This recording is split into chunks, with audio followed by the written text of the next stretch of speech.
नमस्कार दोस्तों, स्वागत है आप सभी का आपका अपना यूट्यूब चैनल जिज्ञासा पॉइंट में। दोस्तों, झारखंड सचिवालय सहायक भर्ती में खोट्टा के सिलेबस को हम लोग कंप्लीट कर रहे हैं, जिसमें हम लोगों का खोट्टा निबंध का सीरीज चल रहा है, जिसमें निबंध नंबर 1 से लेकर निबंध नंबर 10 तक हो चुका है। अगर आप वो वीडियो नहीं देखे हैं तो हमारे चैनल में खोट्टा निबंध से प्लेलिस्ट बना हुआ है, वहाँ से आप सभी वीडियो को देख सकते हैं।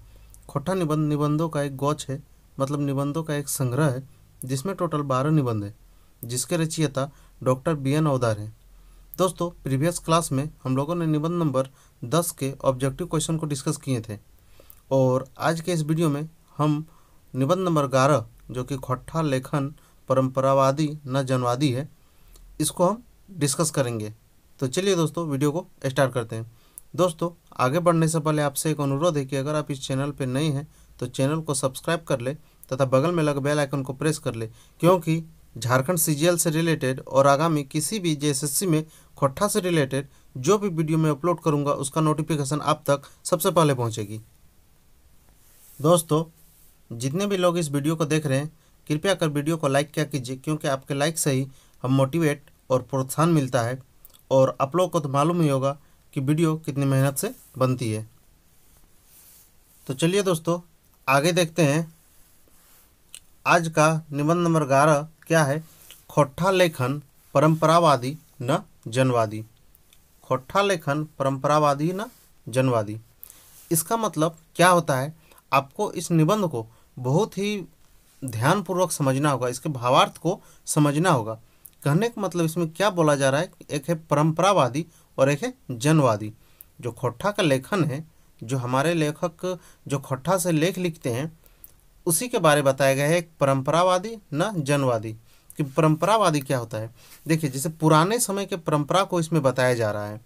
पुराने समय के जो परंपरा चलते आ रहा था उसको इसमें परंपरावादी बताया गया, जो हमारे हजारों साल पीछे पूर्वज मानते थे, जो आज भी हमारे घरों में दादा दादी नाना नानी द्वारा सुनाया जाता है। जैसे महाभारत में भगवान श्री कृष्ण द्वारा चक्र घुमाया जाता था। महाभारत में एक तीर मारा जाता था, उससे 10 तीर निकलता था।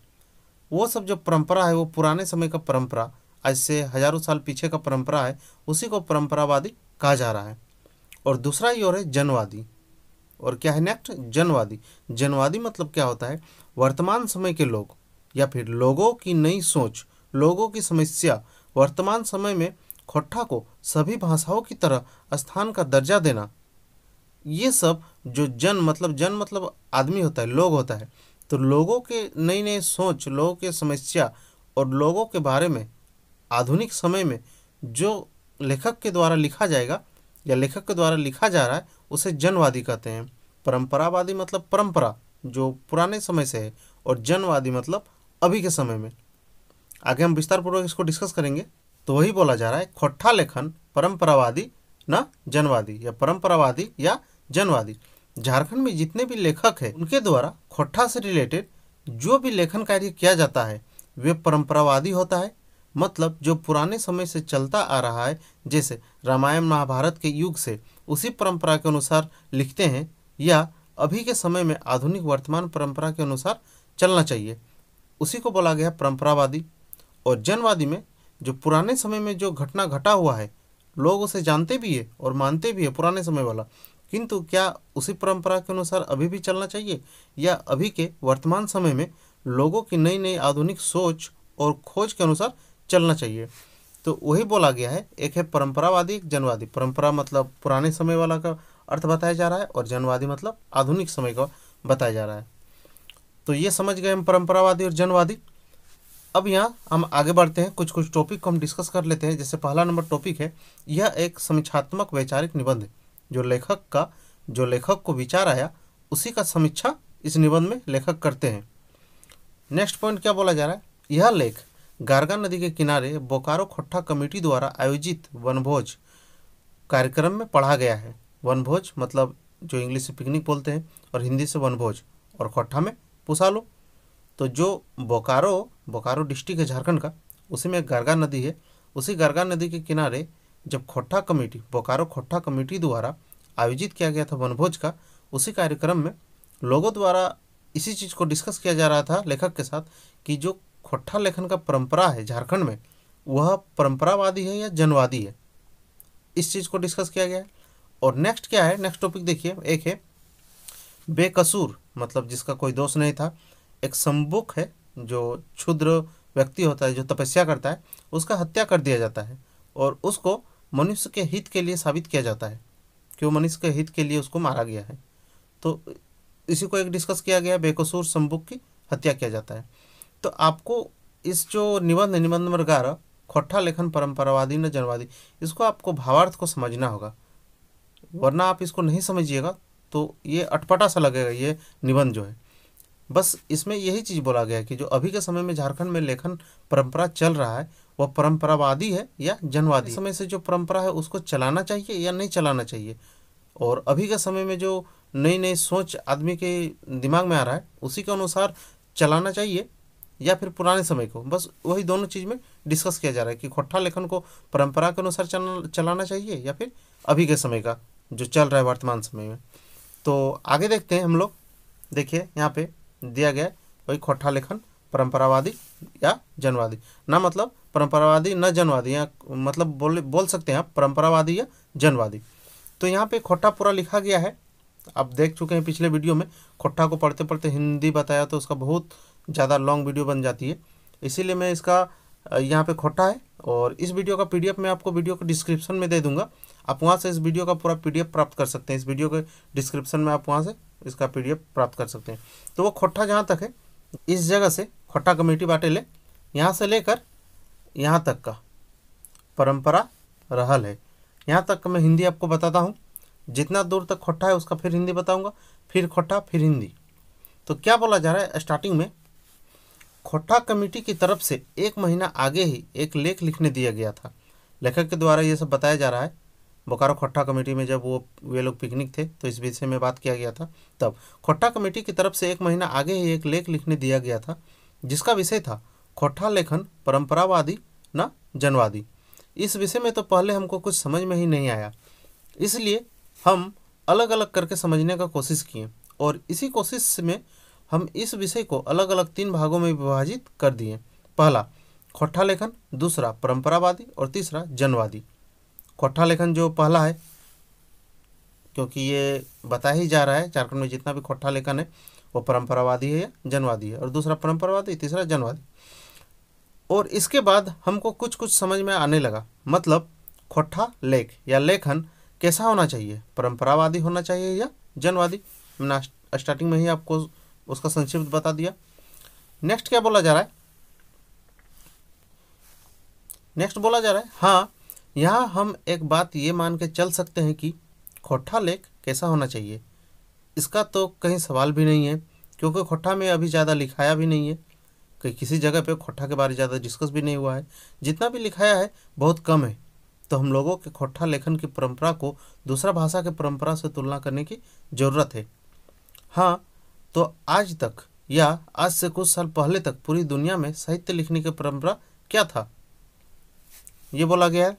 नेक्स्ट अब हम लोग देखते हैं जितना है खोट्ठा, उसके बाद फिर इसका जितना इसका हिंदी यहाँ मैं बता रहा हूँ, और मैं पहले बताया इस वीडियो का पीडीएफ आपको वीडियो के डिस्क्रिप्शन से प्राप्त कर सकते हैं।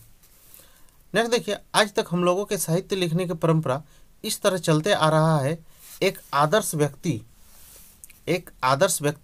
आदर्श जीवन दर्शन, आदर्श समाज, आदर्श राज्य, आदर्श देश। और यह आदर्श क्या है, जो बार बार आदर्श वर्ड आ रहा है, यह आदर्श क्या है, या इस आदर्श का मतलब क्या है। तो इस आदर्श का मतलब है मन ही मन विचार कर लेना, मन ही मन कल्पना कर लेना, मतलब जो हमारे पास नहीं है और जो ना ही होने की संभावना है। मरीचिका की भांति, इस जगह पे पॉइंट को ध्यान दीजिएगा, मरीचिका की भांति जिसका संभव होने की विज्ञान के पास कोई आधार नहीं है। मरीचिका क्या होता है, जो रेगिस्तान में गर्मी के समय में बहुत चिलचिलाहट, गर्मी के समय में आपको महसूस होगा कि बहुत दूर रेत में पानी है, जैसे जैसे आप नज़दीक जाइएगा तो वहाँ पे पानी नहीं रहता है, वहाँ पे सिर्फ रेत ही रेत रहता है। उसी को मरीचिका कहा गया है, जिसका संभव होने के विज्ञान के पास कोई आधार ही नहीं है। हम लोग आज तक राम और कृष्ण भगवान को एक आदर्श मानते आए हैं, अयोध्या को एक आदर्श देश मानते आए हैं, राम राज्य को एक आदर्श राज्य मानते आए हैं। उस समय के दुनिया के जीवन शैली को हम लोग अपनाते हुए आए हैं, और हमारा समाज, देश, राज्य एक आदर्श रूप में देखने की कोशिश करते आए हैं। भगवान राम और कृष्ण की भांति हम लोग आदर्श नहीं बन पाए, जिसके कारण आज तक हम लोगों को सफलता नहीं मिली है। उल्टा हम इस काल्पनिक विचारधारा में फंसते जा रहे हैं। मतलब अभी तक परंपरा का ही बात किया जा रहा है जो पुराने समय से चलते आ रहा है। नेक्स्ट देखिए, नेक्स्ट फिर क्या बोला जा रहा है। यहाँ तक जितना खोटा दिया है उसके बाद मैं उसका हिंदी भावार्थ समझाता हूँ। बताया जा रहा है कि अभी तक साहित्य की परंपरा इस प्रकार चलते आ रहा है कि एकलव्य का अंगूठा काटकर उससे कम योग्य अर्जुन को धनुर्धारी साबित किया जाता है। नेक्स्ट, कर्ण की हत्या विभिन्न प्रकार के छल कपट और चारों ओर से धर्म संकट में फंसा कर दिया जाता है। सही बात है। सुपर्णखा जैसी सुंदरी का नाक काटकर उसे हमेशा के लिए क्रूप बना दिया जाता है। सीता को अग्नि परीक्षा दिया जाता है। यह सब पॉइंट है। भरी सभा में द्रौपदी का वस्त्रहरण किया जाता है। कृष्ण और गोपिया के रासलीला का वर्णन किया जाता है। ये सब सही है जो हमारे परंपरा से चलते आ रहा है, पुराने समय का ये परंपरा है। नेक्स्ट है, मर्द के मरने पर औरत को उसी चिता में जिंदा जला दिया जाता था और उसकी आवाज़ को दबाने के लिए ढोल नगाड़ा का प्रयोग किया जाता था।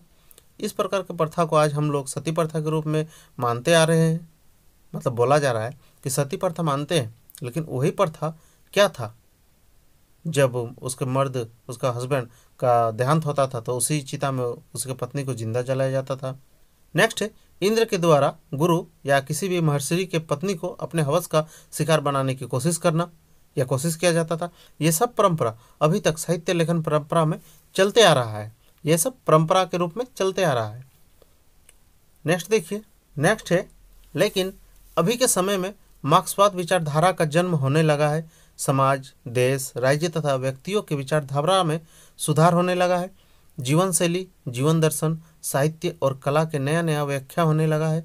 तब से पुराना मानदंड उल्टा होने लगा। कला और साहित्य के क्षेत्र में काल्पनिक विचारधारा बदलने लगा। विज्ञान के आधार पर क्रिया प्रतिक्रिया का वर्णन होने लगा। कला और साहित्य के क्षेत्र में यथार्थवाद, सामाजिक यथार्थवाद, प्रकृतिवाद, जनवाद, सर्वहारावाद आदि अनेक बातों पर विचार होने लगा। नए समाज की कल्पना होने लगा। इस कल्पना में ईश्वर और शैतान, पाप और पुण्य, स्वर्ग और नर्क बातों का कोई मतलब नहीं रह गया। पूरी दुनिया खुशहाल पूर्वक रहने लगा। कोई जाति नहीं, कोई धर्म नहीं, सब समान हो गया। भारत के साहित्य में इस प्रकार का हवा 1936 के आसपास चला था। 1936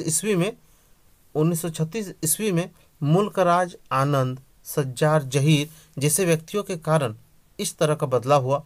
एक अंतर्राष्ट्रीय संस्था बनाया गया था जिसके पहले सभापति प्रेमचंद थे और इसी संस्था से भारत में अधिवेशन प्रारंभ हुआ। इस अधिवेशन को जोश महिलावादी सरदार जाफरी आगे बढ़ाए। नेक्स्ट है, 1937 ईस्वी में शिवदान सिंह चौहान ने विशाल भारत पत्रिका में प्रगतिशील साहित्य के ऊपर लेख लिखे और बोले, हमारा साहित्य नायक कला के लिए नहीं बल्कि कला संसार को बदलने के लिए है। इस नारे को बुलंद करना प्रत्येक प्रगतिशील साहित्य का कर्तव्य है। यहाँ पे बोला जा रहा है कि जो परंपरा पिछले से चला आ रहा है उसके बाद अभी के समय में धीरे धीरे हमारा समाज चेंज होते आ रहा है। वर्तमान समय में समाज में क्या चल रहा है उस चीज़ को यहाँ बताया गया है। आगे बढ़ते हैं। फिर देखिए आगे क्या बोला गया है। आगे बोला गया है कि उसी समय हिंदी साहित्य के ऊपर अलग अलग सवाल उठने लगा था। साहित्य किसके लिए है? साहित्य अपने लिए है या समाज के लिए है? साहित्य का प्रयोग क्या है? यह अपने संतुष्टि के लिए है या समाज के कल्याण के लिए? ये सब सवाल हिंदी साहित्य छायावाद के ऊपर सोचने के लिए मजबूर कर दिया था। विशाल भारत पत्रिका में इलाचंद्र जोशी एक लेख लिखे थे, छायावाद का नाश किस लिए हुआ? छायावाद का नाश किस लिए हुआ? कवि के कर्तव्य के अनुसार सुमित्रा नंदन पंत जी लिखें, छायावाद इसलिए अधिक दिन तक नहीं रहा कि उसके पास भविष्य के लिए उपयोगी नवीन आदर्शों का प्रकाश, नवीन भावना का सौंदर्य बोध और नवीन विचारों का रस नहीं था। वह काव्य न रहकर केवल अलंकृत संगीत बन गया था। आगे देखिए, इतना ही नहीं 1937 ईस्वी में सुमित्रा नंदन पंत जी ने लिखे, गा कोकिल वर्षा पावक कन, नष्ट भ्रष्ट हो जीर्ण पुरातन। इस चीज़ को आप याद रखिएगा, अगर पूछा जाएगा कि ये किसके द्वारा लिखा गया है, गा कोकिल वर्षा पावक कर नष्ट भ्रष्ट हो जीर्ण पुरातन, तो ये सुमित्रानंदन पंत के द्वारा लिखा गया है। इस तरह सभी कवि एक साथ शोषण के विरुद्ध आवाज उठाते हैं अभी के समय, जनवादी के समय। तब से अभी तक नया नया जनवादी बातों का जन्म हो रहा है, लेकिन मान के चलना चाहिए कि प्रतिक्रियावादी परंपरावादी सब खत्म नहीं हुआ है, क्योंकि आदर्शवादी स्वर या परंपरावादी स्वर पूंजीवादी स्वर का व्यवस्था है। नेक्स्ट देखिए, बोला जा रहा है कि ऐसा समय में खोट्ठा भाषा जैसा क्षेत्रीय भाषा साहित्य प्रवृत्ति ऐसा होना चाहिए कि खोट्ठा भाषा के साहित्य लिखने का काम अभी अभी शुरू हुआ है। खोट्ठा भाषा को एक नया रीति रिवाज नियम कानून के साथ खड़ा करने का जरूरत है। बोकारो खोट्ठा कमेटी इस सवाल को सही समय में उठाया है, जिसके लिए वे धन्यवाद के काबिल है। कौन? बोकारो खोट्ठा कमेटी। एक साहित्यकार विद्वान का कहना है, युग के तूफान को बांधने के लिए युगांत के छंद छोटे पड़ते हैं। युग के तूफान को बांधने के लिए युगांत के छंद छोटे पड़ते हैं, मतलब नए युग के तूफान को संभालने के लिए पुराना युग काम नहीं देता है। मतलब अभी के समय में जो जनवादी है, जरूरी नहीं कि परंपरावादी का जो चीज़ चलता आ रहा है परंपरा के रूप में, वो चीज़ अभी भी चले। तो दोस्तों, इसको आपको भावार्थ को समझना होगा कि ये जो परंपरावादी या जनवादी बताया जा रहा है, इसको भावार्थ को समझना होगा। मेन टॉपिक को मैंने यहाँ पे हिंदी पे लिख दिया हूँ। अब जो आगे यहाँ इसके बाद है, सब एग्जाम्पल दे के समझाया गया है। जितना भी सिर्फ एग्जाम्पल दे के परंपरावादी और जनवादी को समझाया गया है, ये आप देख सकते हैं। उसके बाद मैंने इसका हिंदी आप लोगों को यहाँ पे नहीं लिख दिया हूँ, क्योंकि सिर्फ सभी कवि के द्वारा उदाहरण, अलग अलग उदाहरण दे के इसको समझाया गया है। आप एक बार पढ़ लीजिएगा खोट्ठा को, और वीडियो से रिलेटेड अपनी राय कमेंट के द्वारा आप हमको दे सकते हैं। तो दोस्तों, फिर मिलते हैं नेक्स्ट वीडियो में खोट्ठा लेखन परंपरावादी न जनवादी के ऑब्जेक्टिव क्वेश्चन के साथ। तब तक के लिए धन्यवाद।